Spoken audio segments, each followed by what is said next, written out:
हज 2024 में भारत से हज करने वाले हज यात्रियों में सबसे बुजुर्ग महिला के बारे में आज के इस वीडियो में जानेंगे।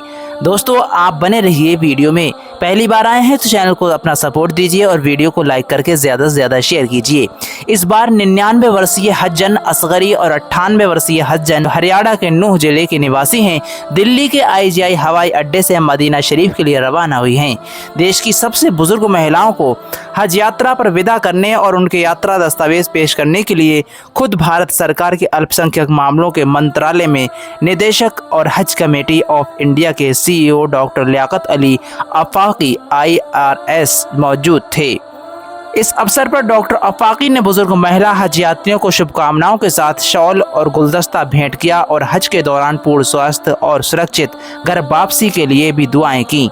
मीडिया रिपोर्ट्स के अनुसार उन्होंने हज्जन से भारतीयों की सुरक्षा, राष्ट्र के विकास और स्थिरता तथा शांति व्यवस्था के लिए दुआ करने की अपील की है। इस बार भारत से जो हज यात्री जा रहे हैं उनकी सहायता के लिए 241 खादिमुल हुज्जाम भी मौजूद हैं। भारत से कुल 1,75,025 हज यात्रियों में से हज कमेटी ऑफ इंडिया के माध्यम से जाने वाले 1,40,020 हज यात्री 8 मई से विभिन्न एयरलाइनों के द्वारा मक्का और मदीना के लिए सभी यात्रा सुविधाओं के साथ हज यात्रा कर रहे हैं।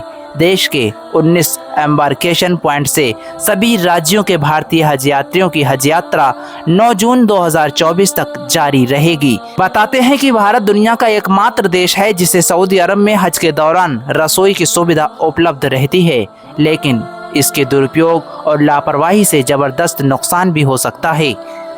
डॉक्टर आफाकी ने सऊदी अरब पहुंचे और पहुंचने वाले सभी हज यात्रियों से अपील की है कि वे सख्त ज़रूरत के समय ही सावधानी से खाना पकाने की व्यवस्था करें। आपने कहा कि हज यात्रा अन्य यात्राओं की तुलना में अधिक कठिन है।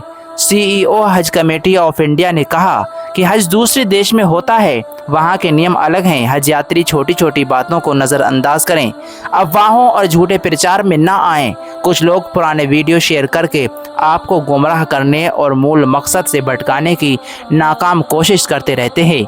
आप उनसे सावधान रहें और अपना पूरा ध्यान हज पर लगाएं। पहले हज यात्री जद्दा से मक्का के लिए बस के द्वारा जाते थे। सऊदी अरब ने हज करने वाले भारतीयों के लिए कितनी बड़ी खुशखबरी और कितना बड़ा गिफ्ट दिया है। अब हज के लिए जद्दा पहुंचने वाले भारतीयों को हरमैन हाई स्पीड ट्रेन के माध्यम से मक्का की यात्रा करने का अवसर मिलेगा। इससे उनकी तीर्थ यात्रा और अधिक सुगम हो जाएगी। परंपरागत रूप से जद्दा से मक्का तक यात्रा के लिए भारतीय तीर्थयात्री अब तक सऊदी अरब की बसों का इस्तेमाल करते थे। हालांकि इस वर्ष जद्दा में भारत के महावाणिज्य दूतावास ने सऊदी अधिकारियों के सहयोग से हाई स्पीड रेल सेवा के उपयोग करके लगभग 32,000 भारतीय हाजियों के परिवहन के लिए विशेष व्यवस्था की है।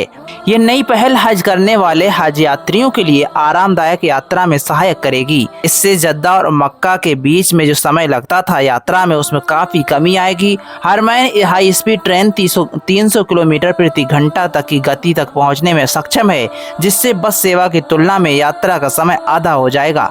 सऊदी अरब के इस फैसले को तीर्थ यात्रा के लिए लॉजिस्टिक व्यवस्था में एक महत्वपूर्ण सुधार का प्रतीक माना जा रहा है, जिससे हाजियों के समग्र अनुभव में वृद्धि होगी।